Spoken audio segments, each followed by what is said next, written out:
everyone, Bonnie Gauss here with Skellig Automation. Hope everyone had a wonderful 4th of July. How are you doing today, Paul? Good, good. Excited to talk to you again and looking forward to a good Feel discussion. like we're always talking. Why not? Could Well, today I actually want us to talk about system integrators. And it may seem something that's pretty obvious to people, like what is a system integrator? But for people who are considering entering a client relationship with one, or for someone who's considering working for a system integrator who hasn't before, maybe they don't really understand the ins and outs of what our type of business is. So, Paul, you founded a system integrator. So I figured you would be the perfect person to talk to about this. thanks for the opportunity. It's been a joy to kind of get to work on the problem, but the only reason to start a systems integrator, I think, is you're not sure that what you see out there is hitting the mark. So you think something different is possibly needed. And what I thought was different and possibly needed was like, can we work harder at reducing the complexity between an engineer and a problem? And it sounds so boring to say, and it's such a small problem. It's like, oh, you'll probably be done in a month. But like, I think that's foundational as we get into this discussion. It'll be interesting to talk about how we understand a systems integrator, what it is not. And at the end of the day, no matter what role you have in or near a systems integrator, I think it's what's your level of understanding of the problem, and do you have some of the common components that you need to have a good working relationship with anyone. So I think those are the high level kind of things that I want to make sure I help to get across in this discussion. Got a couple questions for you to start off with. Why don't we take the biggest one first? And that is, what kind of problems do system integrators actually solve, both from the engineering side as a system integrator and also for the people who hire us? My interpretation of that is that I think systems integrators, well, the hint is in the title, they integrate systems. However, at Skellig and other places, I think there's, especially with a life sciences focus, there's a high degree of need in the marketplace for process automation. That's understanding how a process works and then being able to automate that. So the role I think system integrators play is not just being the language of the factory and how you get systems to talk to each other in a cohesive, effective manner, but also how you build repeatable, provable sequences of operation that ensure reliability, repeatability, and quality in a product.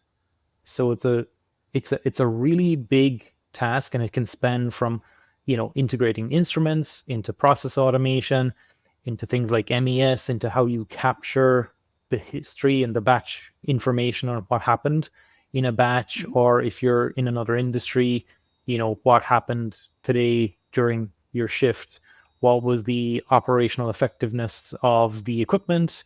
What we've spent our career trying to craft and get better at has been not just integrating the systems, but also getting good and trying to be good at gaining efficiencies on documenting and proving and being able to leave a customer with a healthy set of lifecycle documents that they can manage and maintain, that are easy to understand, that help the quality department and others within the factory stand over what goes on in the factory, so that they can be in front of a regulator and have a high degree of confidence that what's documented is what's in the system, and what's in the system has been well thought through, and it's not just a non-challenged kind of set of coding requirements that someone said, oh, here, give me your functional spec and I'll just code whatever, right? It's that entering into that partnership and that discussion of, I think let's really look at, make sure we cross-functionally understand how this equipment's going to work and how it integrates into the rest of the factory. That's how I see a systems integrator. I think it's a really beautiful opportunity to essentially bring a factory to life and have all this equipment just talking to each other and running sequences that help get product out the door. And help the human beings in the factory understand what's going on, and when a problem comes up, how to work around and work through the problem. I've worked both end user and on the system integrator side. So whenever I personally think of system integrators, I kind of think of everything. A system integrator can almost do just about any job within the plant. I've seen system integrators be project managers. I know that we have project managers. I've seen system integrators do the automation, do the testing. I've seen them just be the operators. It just kind of depends on what the manufacturer's needs are. And so whenever you look for a system integrator, you're looking for a company that can help you fill the gaps. And if you're someone looking to work for a system integrator, maybe you have a highly specialized skill within engineering. I certainly do. I'm one of the few people on the planet who loves documentation. I've lost my mind. So, so I have this highly specialized skill. So working at a system integrator, this allows me to be very, what's the word I'm looking for? It allows me to be very agile in the way that I work and also experience a lot of different types of projects. As someone who runs a system integrator, how do you think that system integrators can best set manufacturers up for success? It's a trust building exercise, right? I think it's number one, showing up with a level of honesty and transparency into how you think you understand the problem. So much problems stem from poor communication, and it's so kind of bizarre to say you think it's some fancy engineering problem, and it's usually just like, no, person A is not talking to person B well enough to really convey the proper information, and therefore person B has got the wrong end of the stick, the wrong idea, they're off. Where I see a systems integrator really playing a role is, starting with the truth and being very good at practicing telling the truth, and not to be hurtful, but just to be very clear about what we understand around maybe the problem, how we plan to show up to help solve the problem, how we might integrate, because you never solve a problem on your own. The systems integrator can be part of the solution, but it's never, just the drop kick it over the fence. We'll drop kick something back. That usually doesn't work.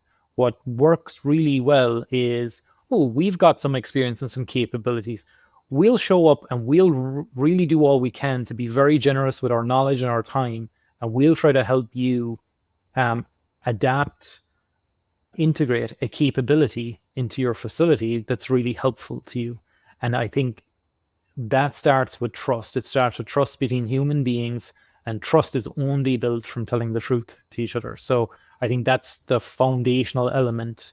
If you're thinking like, I don't think that's the truth, then that's a problem. And that's something that, we've got to get out onto the table somehow.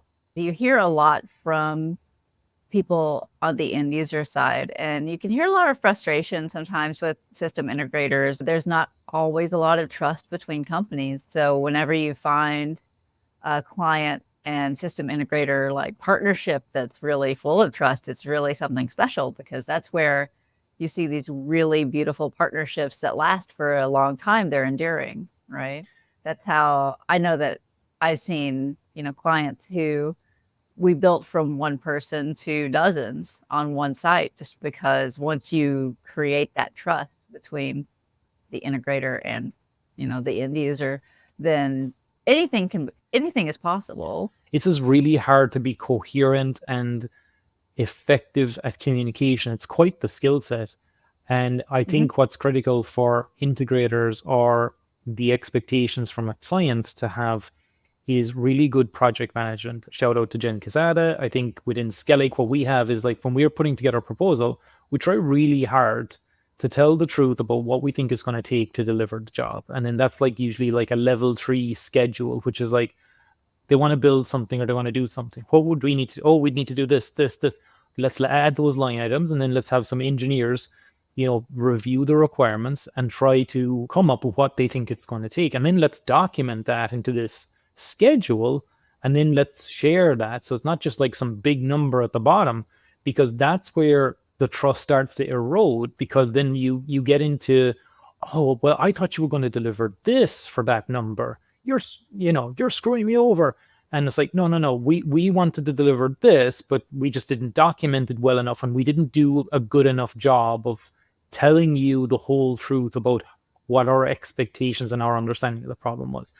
So at least I think if we can keep trying to be good at building those kinds of stories, then we'll avoid a lot of the misinterpretations of scope or, you know, problems. Project management is a foundational critical element of trust building and telling the truth as an organization, because it's not just about the engineers, it's about the collective of the team. How does the team come together to say they're hitting a milestone, or they're working on what they said they would work on, they're working on what they're supposed to work on? You know, those kinds of things are just absolutely critical. One of the most important parts of being a good system integrator, I feel, as someone who's been a client lead for multiple clients over the years and who's worked with different system integrators, knowing the limits of your expertise as an end user. So, as someone who is one of Skellig's clients, if they know the limits of their expertise, then we can better help them. And if we know the limits of our expertise, it's also going to help them as well. I've worked on these mixed teams that are, it's our company, it's, 4 or 5 other system integrators, each with their own expertise. And whenever you have those types of projects that are well managed, they go really fast. Mhm. And this is such a small industry that these are going to be people that you're working with again and again Mhm. through your entire career. Maybe it's on this project, maybe 20 years down the road, you're working with someone that you worked with, you know, Yeah. 20 years ago. And these people aren't going away. So you have to build these relationships. So people move around so much. So being able to know what you can do and knowing what you can't and reaching out to people who can do what you can is really fundamental for these projects. It's hard then growing a capability into something where, you know, you're not specialized in. So that's always one of those ones to be cautious about. If you look at us, for example, like, why just stick to life sciences?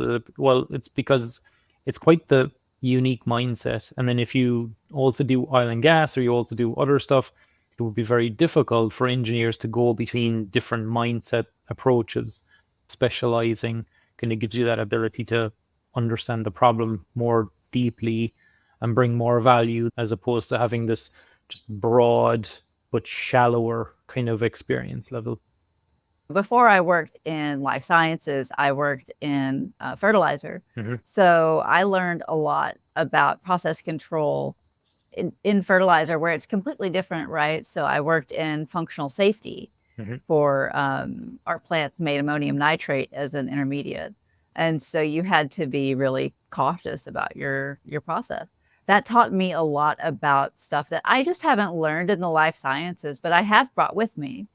The importance of good alarming, for Oh example. yeah. Hmm. So, in a lot of manufacturing for life sciences, if you have alarms going off, your critical alarms are less likely to be like SIL 3, right? Where if you have a critical failure, someone can die. Yep. So that's much rarer in the life sciences, but I did bring with me that urgency to life sciences, and I feel like it helped me in my career to take it really seriously, because I think a lot of people see medicine, they're like, oh, it's just a bunch of cells and some water and some food, whatever you're feeding it. And that's all coming from, ammonia. It was a huge deal for me if anything ever went wrong. And so that is a missed opportunity, I think, because where life sciences may not take alarming as deeply seriously as we did then, um, I could see where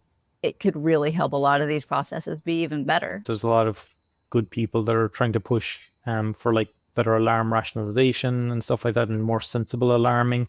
And I think that goes back to a good systems integrator helps inform the design. And alarming is a critical part of designing something, like starting with the end in mind and working back. What's the user experience of this going to be? I'm just enabling all these alarms. I'm just coding this phase here and I'm just enabling all these. Like, what are you doing? Think about where's the rationale behind what you're enabling here? What are your messages for when something goes to hold? Are you just telling the operator we're in hold, or are you like concatenating a string together to tell them, oh, you're in hold, you have a limit switch failure on valve XVO2? That's Mhm. useful information, and that's a user experience that's helpful. That's where the right systems integrator can bring a richer experience, which can ultimately be better for productivity for the factory, as opposed to just getting something coded and we'll fix it 3 years from now. We'll make it better then. I think there's just such a smarter conversation to be had. The "we'll fix it 3 years later" is one of my most hated Yep. attitudes that I've encountered. Obviously, if it's low priority, that's okay. But whenever it's something that can cause a lot of problems, it's very frustrating. It is, yeah. Can you get better at simulating the process? Can you get better and show and tell earlier in the project life cycle? Because, a lot of the time you get to FAT, or God forbid you're in commissioning, and then that's when the operator, you see them, or the end user, really paying attention. And a lot of projects in my past where they haven't been successful, or as successful as you'd imagine, when they get to commissioning, we weren't like sharing the right information early enough in the project. And what Mhm. said a different way, if you're reviewing a document, it's quite hard to visualize. And if you're not an automation person and your response, you're kind of like, it's really easy to tune out. But if you see it simulated and working on the screen, you're like, oh, okay, that valve's not, you can't open that valve here. Look, you've got steam and you can't do that. Then that's great. You catch some of these things and it just makes for such a better experience. But make it Mhm. easy for the user by showing how you've interpreted their requirements. Oh my God, that can help really avoid some of that conversation, because then the conversation you're talking about been in those too. And then in my experience, and I'm sure you're the same, at some point along, you got to call it on the design and you got to stop changing stuff. They got to get the engineer to put the pencil down. There's a much better conversation to be had around just really acknowledging the learnings that you go through as a project evolves, so that you move that healthier conversation further up the process before you get kind of too locked down into GMP and everything's documented and validated and stabilized, and you really can only make small changes easily. I'm really proud of our team on some of their efforts towards, like, doing better simulations, trying to inform projects, hey, is this what you mean? This is how we're running it, blah, blah, blah. Show and tell early and often how you're interpreting the requirements. Before we wrap it up today, can you talk a little bit about why being vendor agnostic matters? If you're not vendor agnostic, that means you're under the gun to sell a certain product or to wedge something into a conversation, or to say, you know, even if it's not the cleanest fit, you kind of got this bias, and it's a fact of life. And some integrators and some people have to live with that, and because they make a judgment call, and a lot of time that can be okay. But it's just to understand and to be very open about that, like, look, we're here to sell this product category or this large vendor's package of various solutions.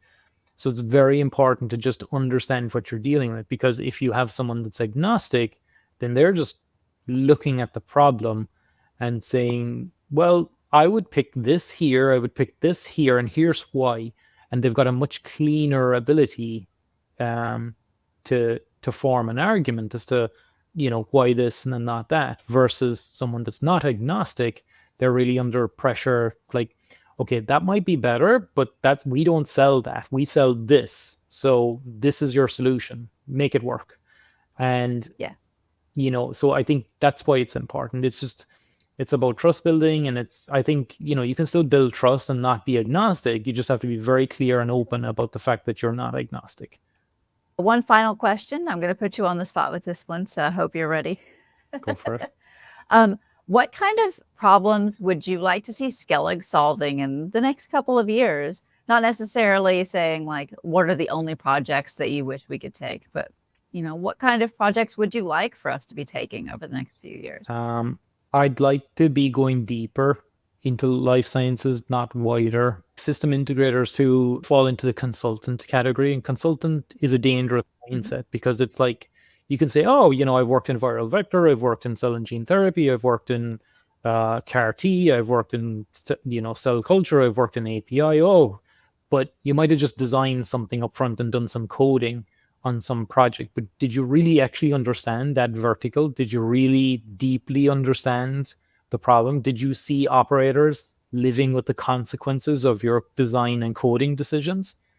What I would like to see Skellig focused on more is more end-to-end solutions. The power of the platform is really large, and what clients want is kind of a single neck to choke. So oftentimes the reason you go to the big players is because, well, number one, they're a single neck to choke. If it goes wrong, versus if you've got a lot of bits and bobs here and there, it's really hard to know who's at fault, and that's a lot of pressure on the manufacturer themselves. So what I'd like Skellig to be um, building more capabilities on is getting really good at taking responsibility from an end-to-end operational technology solution, and that's what we're striving towards. As someone who works here, I'm looking forward to it. Mhm. I'm looking forward to seeing how we can grow and take on new projects and seeing who comes to join us, because I think that's also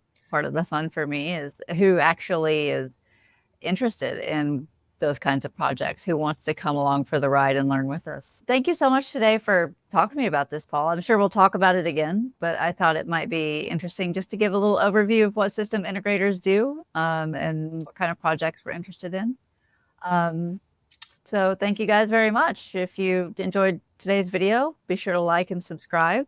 Paul, do you want to say anything No, just before we go? thank you, Bonnie. I think you're doing a wonderful job with this communications role, and it's a pleasure to always talk to you about this or any other topic. So thank you. You know me, I love to talk.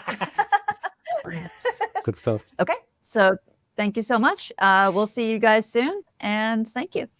Bye.